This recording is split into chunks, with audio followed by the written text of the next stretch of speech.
के बाद अयोग्य बताने वाली शिकायत को झूठी करार दिया है। इस रिपोर्ट में कहा गया है कि योग्य और अयोग्य के आधार पर परीक्षा परिणाम जारी हुआ है। रिपोर्ट के बाद जल्द ही फिजिकल टेस्ट की प्रक्रिया शुरू की जा सकती है। पहले चरण में बताए नहीं गए थे मेरिट लिस्ट के अंक कितने थे, वो ये बताए नहीं गए थे और अंक बताने से फिजिकल टेस्ट प्रभावित होने की संभावना रहती है और इसी के चलते अंक जग जाहिर नहीं किए गए थे। 2016 और 2017 की परीक्षा में भी कट ऑफ मार्क्स घोषित नहीं हुए थे। रिक्त पदों के मुकाबले 5 गुना अभ्यर्थियों का रिजल्ट घोषित हुआ है। पहले चरण में 30,000 अभ्यर्थी मात्र घोषित हुए हैं।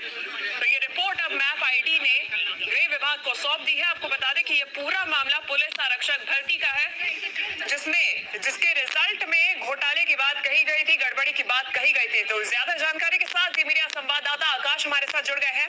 आकाश, बड़ी बात है ये, क्योंकि जिस तरीके से गंभीर आरोप अभ्यर्थियों की तरफ से लगाए जा रहे थे, रिजल्ट की कॉपी भी दिखाई जा रही थी कि किस तरीके से पास और शाम तक अयोग्य बता दिया गया है। इसके बाद अब मैप आईटी की जो रिपोर्ट आई है उसमें क्लीन चिट मिल गई है पूरी तरीके से।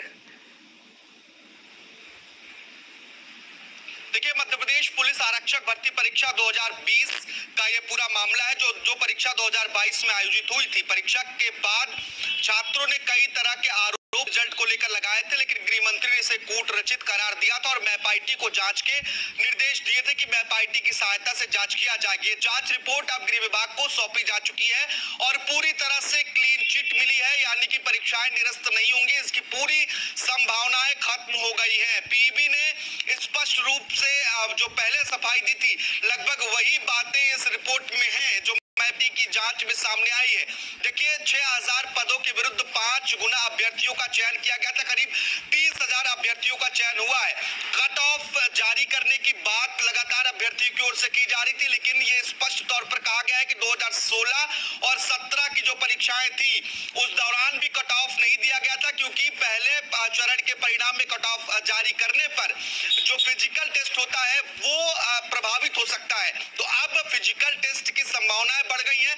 जल्दी फिजिकल टेस्ट की तारीखों का ऐलान हो सकता है। साथ ही मैप आईटी की इस रिपोर्ट में जो आरक्षण संबंधी सवाल उठाए गए थे उस पर जवाब ये दिया गया है कि जो महिलाओं के लिए आरक्षित सीटें थी, करीब 1700 के आसपास ये सीटें बताई जाती है, इसमें भी पूरे नियम का पालन किया गया है। इसमें लिखा गया है कि आरक्षण प्रावधानों के तहत महिलाओं की 1786 पदों के विरुद्ध 3694 महिला अभ्यर्थियों को पात्र घोषित किया गया है। देखिए, नॉर्मलाइजेशन को लेकर अभ्यर्थी सवाल उठा रहे थे। नॉर्मलाइजेशन को लेकर पीईबी ने इस जांच रिपोर्ट के बाद ये स्पष्ट कहा है कि जो नॉर्मलाइजेशन की प्रक्रिया पीईबी की है उसे बीते साल कोर्ट में चुनौती दी गई थी और नॉर्मलाइजेशन की प्रक्रिया को कोर्ट ने सही माना था। तो नॉर्मलाइजेशन पर सवाल उठाने का कोई अधिकार ही नहीं बनता है, कोई प्रश्न ही नहीं बनता है। तो ऐसे में अब पूरी तरह से क्लीन चिट मिली है, तो ये समझ लेना बहुत जरूरी है कि जो परीक्षा रद्द करने की मांग लगातार उठ रही थी, ये परीक्षा रद्द नहीं होगी। साथ ही फिजिकल टेस्ट जो होना है उसकी तारीख भी जल्द आ सकती है।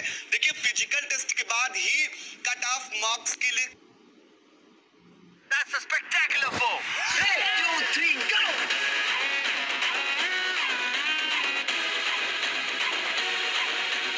हर फोन डांस होगा जब A23 पे फैंटेसी टीम होगी।